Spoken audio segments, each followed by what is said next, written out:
Hi, I am Rogers Juice, Managing Director of Alpha Academy and Genius Integrated School, Alappuzha.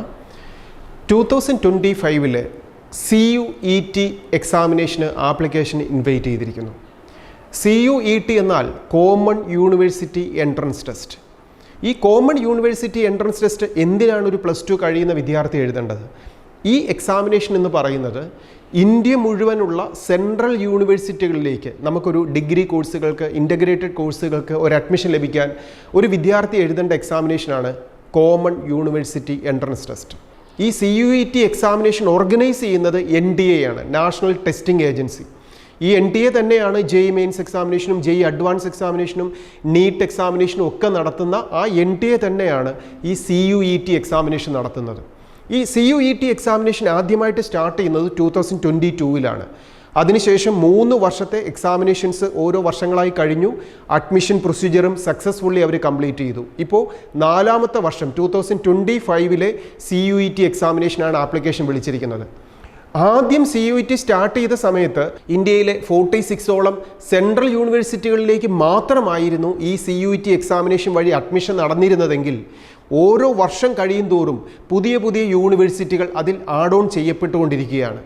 അപ്പോൾ ഈ വർഷം 2025 നമ്മൾ നോക്കിയാൽ ഇന്ത്യയിലെ 46 സെൻട്രൽ യൂണിവേഴ്സിറ്റികളോടൊപ്പം ഡീംഡ് ടു ബി യൂണിവേഴ്സിറ്റികളും സ്റ്റേറ്റ് വൈസ് ഉള്ള യൂണിവേഴ്സിറ്റികളും എല്ലാം ഇപ്പോൾ ഈ എക്സാമിനേഷൻ ത്രൂ അഡ്മിഷൻ എടുക്കുന്നതിലേക്ക് ഓപ്പൺ ആയിക്കൊണ്ടിരിക്കുകയാണ്.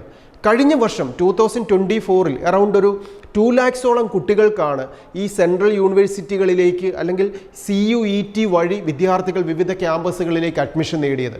അപ്പോൾ തന്നെ നമുക്ക് മനസ്സിലാക്കാം, ഒരു +2 കഴിയുന്ന വിദ്യാർത്ഥികൾക്ക്, അത് സയൻസ് സ്ട്രീമോ കൊമേഴ്സോ ഹ്യൂമാനിറ്റീസ് ഏത് പഠിച്ചവനുമാകട്ടെ, നമുക്കൊരു +2 ശേഷം ഇന്ത്യയിലെ ഏറ്റവും മികച്ച യൂണിവേഴ്സിറ്റികളിൽ റീസണബിൾ ഫീസിൽ നമ്മൾ ഉദ്ദേശിക്കുന്ന നല്ല നല്ല കോഴ്സുകൾ പഠിക്കാൻ ഒരു നല്ല ഓപ്ഷനാണ് +2 വിദ്യാർത്ഥികൾ ഈ CUET എക്സാമിനേഷന് ആപ്ലിക്കേഷൻ സബ്മിറ്റ് ചെയ്യേണ്ടത്.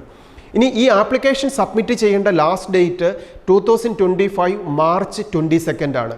ആപ്ലിക്കേഷൻ സബ്മിറ്റ് ചെയ്യേണ്ട വെബ്സൈറ്റ് CUET.nta.nic.in എന്ന വെബ്സൈറ്റിലൂടെ മാർച്ച് 22 മുമ്പായിട്ട് ആപ്ലിക്കേഷൻ സബ്മിറ്റ് ചെയ്യണം.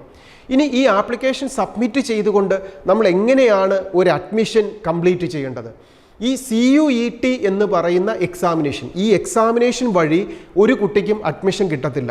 പിന്നെ എന്താണ് ഇവിടെ നടക്കുന്നത്? CUET എന്നൊരു എക്സാമിനേഷൻ NTA നടത്തും. എന്നിട്ട് നമ്മൾ വിവിധ യൂണിവേഴ്സിറ്റികളിൽ ഏത് യൂണിവേഴ്സിറ്റികളിലാണോ നമുക്ക് കോഴ്സ് പഠിക്കാൻ താല്പര്യമുള്ളത് ആ കോഴ്സിന് വേണ്ട സബ്ജക്റ്റിൻ്റെ എക്സാമിനേഷൻ നാം എഴുതണം. നമുക്കറിയാം, നമ്മൾ മനസ്സിലാക്കേണ്ടത് ഈ സെൻട്രൽ യൂണിവേഴ്സിറ്റികൾ 46 ഉണ്ടെന്ന് പറഞ്ഞു. ഇതിനോടൊപ്പം സ്റ്റേറ്റ് യൂണിവേഴ്സിറ്റികളും ഡീംഡ് യൂണിവേഴ്സിറ്റികളും ഒക്കെ ഉണ്ട്. അപ്പോൾ ഇതിനകത്ത് ഏറ്റവും ടോപ്പ് മോസ്റ്റ് ക്യാമ്പസുകൾ, ഇതിലെല്ലാം നല്ലത് തന്നെയാണ്, എങ്കിലും ഒന്നെടുത്ത് പറയാം. Delhi university, Banaras Hindu university, Jamia Millia university, Pondicherry university, Hyderabad university, Tamil Nadu university, നമ്മുടെ കേരളത്തിൽ കൊണ്ടൊരു central university, Kasaragod central university. ഇതിനോടൊപ്പം നമുക്ക് +2 കഴിയുന്ന വിദ്യാർത്ഥികൾ ഏറ്റവും അധികം ടാർഗറ്റ് ചെയ്യുന്ന MBBSും BDSും കഴിഞ്ഞാൽ ടാർഗറ്റ് ചെയ്യുന്ന ഒരു കോഴ്സാണ് അഗ്രികൾച്ചർ കോഴ്സ്. ഈ അഗ്രികൾച്ചർ കോഴ്സുകൾ ഇന്ത്യ മുഴുവൻ വിവിധ ക്യാമ്പസുകളിലേക്ക് അഡ്മിഷൻ കിട്ടുന്ന അതിൻ്റെ യൂണിവേഴ്സിറ്റിയാണ് ICAR. ഈ ICARൻ്റെ അഗ്രികൾച്ചർ യൂണിവേഴ്സിറ്റികളിലേക്ക് അഡ്മിഷൻ കിട്ടാനും നാം എഴുതേണ്ട എക്സാമിനേഷനാണ് ഈ CUET എക്സാമിനേഷൻ. അപ്പോൾ ഈ CUET എക്സാമിനേഷൻ നാം ഏത് യൂണിവേഴ്സിറ്റിയിലാണോ അഡ്മിഷൻ എടുക്കാൻ ആഗ്രഹിക്കുന്നത് ആ യൂണിവേഴ്സിറ്റിയിൽ അഡ്മിഷൻ കിട്ടാൻ ഏതൊക്കെ സബ്ജക്റ്റുകൾ എക്സാമിനേഷൻ എഴുതണമെന്ന് നമ്മൾ ആദ്യം മനസ്സിലാക്കണം. ഇപ്പം നമുക്കൊരു എക്സാമ്പിൾ എടുക്കാം. ICARൻ്റെ യൂണിവേഴ്സിറ്റിയുടെ അണ്ടറിൽ വരുന്ന അവിടെ 13 ഡിഫറെൻറ്റ് കോഴ്സുകളുണ്ട്. അഗ്രികൾച്ചർ, ഹോർട്ടിക്കൾച്ചർ, ഫോറസ്ട്രി, ഇങ്ങനെ പോകുന്ന 13ഓളം ഡിഫറെൻറ്റ് കോഴ്സുകളുണ്ട്. ഈ കോഴ്സുകളിലേക്കൊക്കെ അഡ്മിഷൻ എടുക്കണമെന്നുണ്ടെങ്കിൽ ഒരു വിദ്യാർത്ഥി പഠിച്ചിരിക്കേണ്ടത് ലാംഗ്വേജ് മസ്റ്റാണ്. ഇംഗ്ലീഷ് ലാംഗ്വേജ് നമ്മൾ എടുക്കണം. അതിനോടൊപ്പം ഡൊമൈൻ സബ്ജക്റ്റുകളായ physics, chemistry, maths or biology or agriculture, ഇത് ഏതെങ്കിലും +2 പഠിച്ചിരിക്കുന്ന വിദ്യാർത്ഥികൾക്ക് ഈ സബ്ജക്റ്റുകൾ സെലക്ട് ചെയ്തുകൊണ്ട് എക്സാമിനേഷന് നമുക്ക് ആപ്ലിക്കേഷൻ കൊടുക്കാം. ഇതുപോലെ ഓരോ യൂണിവേഴ്സിറ്റിയിലും, ഇപ്പോൾ ഡൽഹി യൂണിവേഴ്സിറ്റിയിൽ ഞാൻ പഠിക്കാൻ ആഗ്രഹിക്കുന്ന ഫിസിക്സ് ആണ് അല്ലെ കെമിസ്ട്രി ആണ്, അതിന് വേണ്ടിയിട്ട് ഞാൻ ഏതൊക്കെ സബ്ജക്റ്റിൻ്റെ എക്സാമിനേഷൻ എഴുതണം, ഇത് മനസ്സിലാക്കിയിട്ട് വേണം നമ്മളിവിടെ എക്സാമിനേഷന് ലാംഗ്വേജുകൾ സബ്ജക്റ്റുകളും ലാംഗ്വേജും സെലക്ട് ചെയ്യാൻ. ഒരു വിദ്യാർത്ഥിക്ക് CUETക്ക് എക്സാമിനേഷന് 5 സബ്ജക്റ്റുകൾ, ഒരു ലാംഗ്വേജ് ഉൾപ്പെടെ 5 സബ്ജക്റ്റുകളാണ് പരീക്ഷയ്ക്ക് സെലക്ട് ചെയ്യാൻ പറ്റുക. ഈ CUET എക്സാമിനേഷൻ എന്ന് പറയുന്നത് ഓൺലൈൻ എക്സാമിനേഷനാണ്. ഈ എക്സാം നടക്കുന്നത് മെയ് 8-നും ജൂൺ 1-നും ഇൻ ബിറ്റ്വീൻ ഉള്ള ദിവസങ്ങളിലായിട്ടാണ്.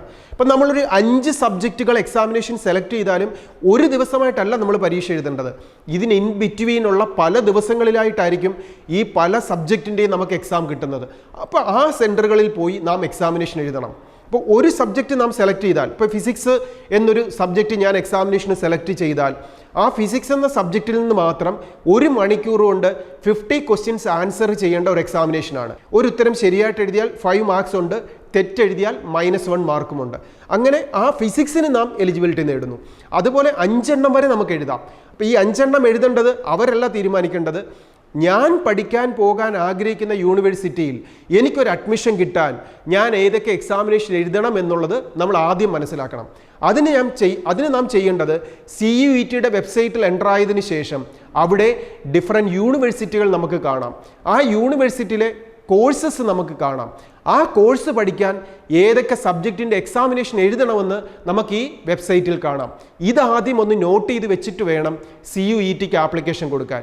ഈ ആപ്ലിക്കേഷൻ കൊടുക്കുമ്പോൾ ഞാൻ പറഞ്ഞു 5 സബ്ജക്റ്റുകൾ നമുക്ക് എഴുതാം. ഈ 5 എണ്ണത്തിനും ഡിഫറെൻറ്റ് ഡേയ്സിലായിട്ടായിരിക്കും എക്സാമിനേഷൻ. CUET എന്താണ് ചെയ്യുന്നത്? കോമൺ യൂണിവേഴ്സിറ്റി എൻട്രൻസ് ടെസ്റ്റ് എന്ന പാറ്റേണിൽ ഈ 5 സബ്ജക്റ്റുകളുടെയും പരീക്ഷ നടത്തിയതിന് ശേഷം ഇതിൻ്റെ പെർസെൻറ്റൈൽ സ്കോർ പബ്ലിഷ് ചെയ്യും.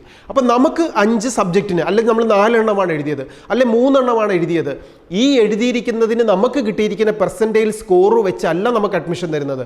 പിന്നെ നാം എന്ത് ചെയ്യണം? നമ്മുടെ ഈ റിസൾട്ട് പെർസെൻറ്റൈൽ പബ്ലിഷ് ചെയ്തതിന് ശേഷം ഈ ഓരോ യൂണിവേഴ്സിറ്റിയിലും അവരുടെ അഡ്മിഷൻ പ്രൊസീജിയർ തുടങ്ങുന്ന സമയത്ത് അവരുടെ വെബ്സൈറ്റ് വഴി ഈ മാർക്ക് നാം അപ്ലോഡ് ചെയ്തുകൊണ്ട് ആ യൂണിവേഴ്സിറ്റിയിൽ അഡ്മിഷന് വേണ്ടിയിട്ട് നാം അപ്ലിക്കേഷൻ കൊടുക്കണം. ഇപ്പോൾ ICAR വഴിയാണ് നമ്മൾ അഡ്മിഷൻ കിട്ടേണ്ടതെങ്കിൽ അവിടെ നമ്മൾ അന്നേരം അഡ്മിഷൻ തുടങ്ങുന്ന സമയത്ത് ഈ CUETയുടെ റിസൾട്ട് ഫിസിക്സിനും കെമിസ്ട്രിക്കും മാത്സിനോ ബയോളജിക്കോ അഗ്രികൾച്ചറിനോ എനിക്ക് കിട്ടിയിരിക്കുന്ന ആ മാർക്ക് അവിടെ അപ്ലൈ ചെയ്തുകൊണ്ട് വേണം ICARൻ്റെ അഡ്മിഷൻ പ്രോസസ്സിങ്ങിൽ നാം പങ്കെടുക്കാൻ. ഇതുപോലെ ഓരോ യൂണിവേഴ്സിറ്റികളും, കേരളത്തിലുള്ള കാസർഗോഡ് യൂണിവേഴ്സിറ്റിയോ നമ്മുടെ തൊട്ടടുത്തുള്ള തമിഴ്നാടോ പോണ്ടിച്ചേരിയോ ഹൈദരാബാദോ ഡൽഹിയിലെയോ അതുപോലെ ഏത് യൂണിവേഴ്സിറ്റിയിലാണോ നമുക്ക് പഠിക്കാൻ ആഗ്രഹിക്കുന്നത് അവിടേക്ക് നമുക്ക് ഇവിടെ കിട്ടിയിരിക്കുന്ന പെർസെൻറ്റേജ് സ്കോർ അപ്ലോഡ് ചെയ്തുകൊണ്ട് നമുക്ക് എലിജിബിലിറ്റി നേടിയെടുക്കാം. ഇനി ICAR എന്ന യൂണിവേഴ്സിറ്റിയെക്കുറിച്ച് മാത്രം ഞാൻ എടുത്ത് സെപ്പറേറ്റ് ഒന്ന് പറയാം. ഈ ICAR എന്ന യൂണിവേഴ്സിറ്റിയിൽ നമുക്ക് പഠിക്കാൻ പറ്റുന്ന അഗ്രികൾച്ചർ സെക്ടറിലെ തന്നെ 13 ഡിഫറെൻറ്റ് കോഴ്സുകളുണ്ട്. ഈ കോഴ്സുകൾക്ക് അഡ്മിഷൻ നൽകുന്നത് ഇന്ത്യ മുഴുവനുള്ള അഗ്രികൾച്ചർ യൂണിവേഴ്സിറ്റിയുടെ 15% സീറ്റാണ് ഈ CUET വഴി നമുക്കല്ലെങ്കിൽ ICAR വഴി കംപ്ലീറ്റ് ചെയ്യുക. അപ്പം നമ്മുടെ കേരളത്തിൽ മണ്ണുത്തിയിൽ ഒരു അഗ്രികൾച്ചർ ക്യാമ്പസ് ഉണ്ടല്ലോ, അവിടെ എങ്ങനെയാണ് CUET എഴുതണോ? തീർച്ചയായിട്ടും എഴുതണം. ആ CUET വഴിയാണ് ആ ക്യാമ്പസിൻ്റെ 15% സീറ്റ് ഫില്ല് ചെയ്യുന്നത്. അപ്പം മണ്ണുത്തിയിലുള്ള ക്യാമ്പസിൻ്റെ 85% സീറ്റ് ആരാ ഫില്ല് ചെയ്യുന്നത്? അത് ഫില്ല് ചെയ്യുന്നത് നമ്മുടെ സ്റ്റേറ്റ് ആണ്. നമ്മളെ സ്റ്റേറ്റ് വഴി എങ്ങനെയാണ് അഡ്മിഷൻ കിട്ടുന്നത്? അതിന് എൻട്രൻസ് എഴുതണം. അതാണ് നീറ്റ് എക്സാം. നീറ്റ് എക്സാമിനേഷൻ എഴുതി നാം കീമിന് ആപ്ലിക്കേഷൻ കൊടുക്കുന്ന വിദ്യാർത്ഥികൾക്കാണ് കേരളത്തിലുള്ള അഗ്രികൾച്ചർ കോഴ്സുകളുടെ 85% സീറ്റ് ഫില്ല് ചെയ്യുന്നത്. ബാക്കി 15% ആയിരിക്കും ഈ ICAR വഴി CUET എക്സാമിനേഷൻ വഴി ആപ്ലിക്കേഷൻ ഫില്ല് ചെയ്യുന്നത്. ഇനി ഈ ICARൻ്റെ കേസിൽ അഗ്രികൾച്ചർ കോഴ്സുകൾക്ക് ഇങ്ങനെ, ബാക്കി വരുന്ന ഡിഫറെൻറ്റ് യൂണിവേഴ്സിറ്റികളിൽ നമ്മൾ എഴുതുന്ന CUET എക്സാമിനേഷൻ സബ്ജക്റ്റുകളുടെ മാർക്കിനെ ബേസ് ചെയ്തിട്ടാണ് നമുക്കവിടെ അഡ്മിഷൻ ലഭിക്കുക. ഓർക്കുക, ഈ എക്സാമിനേഷൻസ് എല്ലാം ഡിഫറെൻറ്റ് ഡേറ്റ്സിലായിരിക്കും എക്സാം നടക്കുക. മെയ് 8-ാം തീയതി മുതൽ ജൂൺ 1-ാം തീയതി വരെയുള്ള ഡിഫറെൻറ്റ് ഡേയ്സിലായിരിക്കും നമുക്ക് ഓരോ സബ്ജക്റ്റിനെയും നമ്മൾ 5 എണ്ണം സെലക്ട് ചെയ്തു. 5 എണ്ണം എഴുതണമെന്ന് നിർബന്ധമുണ്ടോ? ഇല്ല. നമുക്ക് ഏതൊക്കെ ആവശ്യമുണ്ടോ അന്ന് തോന്നുന്നോ അത് 3 എണ്ണം എഴുതിയാലും മതി, അല്ലെ 4 എണ്ണം എഴുതിയാലും മതി, ഇല്ലെങ്കിൽ 5 എണ്ണം വേണേലും എഴുതാം. തുടർ പഠനത്തിന് നമ്മളൊരു കോഴ്സ് സെലക്ട് ചെയ്യുമ്പോൾ ആ കോഴ്സിന് ഏതൊക്കെയാണോ ഡൊമൈൻ സബ്ജക്റ്റായിട്ടും ലാംഗ്വേജ് ആയിട്ടും പരീക്ഷ എഴുതിയാലാണ് അഡ്മിഷൻ കിട്ടുന്നതെന്ന് ആ യൂണിവേഴ്സിറ്റി പറഞ്ഞിരിക്കുന്നത്, അതിനെ ബേസ് ചെയ്തുള്ള സബ്ജക്റ്റുകളാണ് നാം ഇവിടെ സെലക്ട് ചെയ്യേണ്ടത്. ഇനി ഈ CUET എക്സാമിനേഷന് വേണ്ടി ഞാൻ പ്രിപ്പയർ ചെയ്യണമെങ്കിൽ അവിടെ ഫിസിക്സ് ഉണ്ട്, കെമിസ്ട്രി ഉണ്ട്, മാത്സ് ഉണ്ട്, അല്ലെങ്കിൽ ബയോളജി ഉണ്ട്. അപ്പം ഞാൻ ഇതിനു വേണ്ടിയിട്ട് എന്താണ് പഠിക്കേണ്ടത്? NCERT ടെക്സ്റ്റ് ബുക്കാണ്. NCERTയുടെ 2025 ലേറ്റസ്റ്റ് സിലബസ്, അതായത് കഴിഞ്ഞ വർഷം വരെയുള്ള പോർഷൻസിൽ നിന്നും 2025 നീറ്റിന് വേണ്ടിയിട്ടും ജെയ്ക്ക് വേണ്ടിയിട്ടും ഒക്കെ കുറേ പോർഷൻസ് ഡിലീറ്റ് ചെയ്തിട്ടുണ്ട്. ആ ഡിലീറ്റ് ചെയ്തതെല്ലാം ഒഴിവാക്കിയിട്ടുള്ള ലേറ്റസ്റ്റ് ആയിട്ടുള്ള NCERT ടെക്സ്റ്റ് ബുക്കിൻ്റെ പോർഷൻസ് ആണ് വേണ്ടത്. അപ്പോൾ ഇതിൽ പോർഷൻസ് വേണമെന്ന് പറയുമ്പോൾ അത് +1 ആണോ പഠിക്കേണ്ടത്, +2 ആണോ, ഇത് രണ്ടും വേണോ? ഒരിക്കലും +1 പോർഷൻസ് വേണ്ട. +2 പോർഷൻസിൽ നിന്ന് മാത്രമാണ് CUET എക്സാമിനേഷന് ക്വസ്റ്റ്യൻ ചോദിക്കുക. അപ്പോൾ ഒരു +2 കഴിയുന്ന ഒരു സയൻസ് സ്ട്രീം എടുത്ത് പഠിച്ചൊരു കുട്ടി, ഒരു കൊമേഴ്സ് എടുത്ത് പഠിച്ച കുട്ടി, അല്ലെങ്കിൽ ഹ്യൂമാനിറ്റീസ് എടുത്ത് പഠിച്ച കുട്ടി, അവരെ സംബന്ധിച്ചിടത്തോളം ആരും ആയിക്കോട്ടെ, നിങ്ങൾക്കൊരു ഹയർ സ്റ്റഡീസിന് CUET വരെ ഒരു എക്സാമിനേഷൻ എഴുതാൻ പ്രിപ്പയർ ചെയ്യുന്നുണ്ടെങ്കിൽ +2 പോർഷൻസ് മാത്രം നിങ്ങൾ പഠിച്ചിരിക്കുന്ന ആ സബ്ജക്റ്റിൽ നിന്ന് മാത്രം, ലാംഗ്വേജിൽ നിന്ന് മാത്രമാണ് ഈ CUET എക്സാമിനേഷൻ ക്വസ്റ്റ്യൻ ചോദിക്കുക. ഇന്ത്യ മുഴുവനുള്ള 46 ഡിഫറൻറ്റ് സെൻട്രൽ യൂണിവേഴ്സിറ്റികൾ, അതിൽ ഉൾപ്പെടുന്ന ICAR ഉൾപ്പെടെയുള്ള 46ഓളം യൂണിവേഴ്സിറ്റികളിൽ അഡ്മിഷൻ ലഭിക്കുന്നതിനും സ്റ്റേറ്റ് യൂണിവേഴ്സിറ്റികളിലും ഡീംഡ് ടു ബി യൂണിവേഴ്സിറ്റികളിലുമൊക്കെ അഡ്മിഷൻ ലഭിക്കാനുള്ള ഈ CUET കോമൺ യൂണിവേഴ്സിറ്റി എൻട്രൻസ് എക്സാമിനേഷന് മാർച്ച് 22 മുമ്പായിട്ട് ആപ്ലിക്കേഷൻ കൊടുക്കുക. നന്നായിട്ട് പ്രിപ്പയർ ചെയ്യുക. നമ്മുടെ ആൽഫ അക്കാഡമിയിലോ ആൽഫ ജീനിയസ് ഇൻ്റഗ്രേറ്റഡ് സ്കൂളിലോ പഠിക്കുന്ന വിദ്യാർത്ഥികളെ സംബന്ധിച്ചിടത്തോളം നിങ്ങൾ ഈ സബ്ജക്റ്റൊക്കെ നല്ല ഡീറ്റെയിൽ ആയിട്ട് പഠിച്ചിട്ടുണ്ട്. അതുകൊണ്ട് തന്നെ നിങ്ങൾക്ക് ഈ കോമൺ ആയിട്ട് ഈ എക്സാമിനേഷനൊക്കെ എഴുതാം. ഈ എക്സാമിനേഷന് വേണ്ടി പ്രിപ്പയർ ചെയ്യുന്ന ടോപ്പിക്സ് തന്നെയാണ് നമുക്ക് ജെയ്ക്കും നീറ്റിനും കീമിനും കുസാറ്റിനും IMU CETക്കും AME CETക്കും എല്ലാം വേണ്ടത്. 10ാം ക്ലാസ് കഴിഞ്ഞ് +1 +2 നമ്മുടെ സ്കൂളിൽ പഠിക്കുന്ന വിദ്യാർത്ഥികൾക്ക് ഈ സബ്ജക്റ്റുകളെല്ലാം നമ്മൾ നന്നായിട്ട് പഠിപ്പിച്ചു കഴിഞ്ഞു. ഓബ്ജക്റ്റീവ് ക്വസ്റ്റ്യൻസ് എല്ലാം നന്നായിട്ട് ചെയ്യിപ്പിച്ചു കഴിഞ്ഞു. മോഡൽ എക്സാമിനേഷൻസ് എഴുതി കഴിഞ്ഞു. ഇതെല്ലാം ഒരേ പാറ്റേണിലുള്ള ഒരു എക്സാമിനേഷനാണ്. അപ്പോൾ അതുകൊണ്ട് തന്നെ നന്നായിട്ട് പഠിച്ചാൽ നല്ല വിജയം നേടി നമുക്ക് പോകാൻ സാധിക്കും. ഇനി ഇതിൽ നിന്ന് തന്നെ എല്ലാം ഒരേ പാറ്റേൺ ആണെന്ന് പറയുമ്പോഴും അവിടെ ഒരു കാര്യമുണ്ട്. ഈ പോർഷൻസിൽ നിന്ന് തന്നെ ഹയർ ലെവലിൽ ക്വസ്റ്റ്യൻ ചോദിക്കുന്ന എക്സാമിനേഷനാണ് JEE അഡ്വാൻസും JEE മെയിൻസും ഒക്കെ. അപ്പോൾ അതിനുവേണ്ടി നമ്മൾ പ്രിപ്പയർ ചെയ്യുമ്പോൾ കുറച്ചും കൂടെ ലിറ്റിൽ ബെറ്റർ ആയിട്ടുള്ള രീതിയിൽ നാം വർക്ക് ചെയ്യണം, പ്രാക്ടീസ് ചെയ്യണം, മോഡൽ എക്സാമിനേഷൻ എഴുതണം. അങ്ങനെ സിസ്റ്റമാറ്റിക് ആയിട്ടുള്ള സ്റ്റഡി മെത്തേഡ് നിങ്ങൾക്കുണ്ടെങ്കിൽ നമ്മുടെ മുമ്പിൽ സാധ്യതകൾ ധാരാളമാണ്.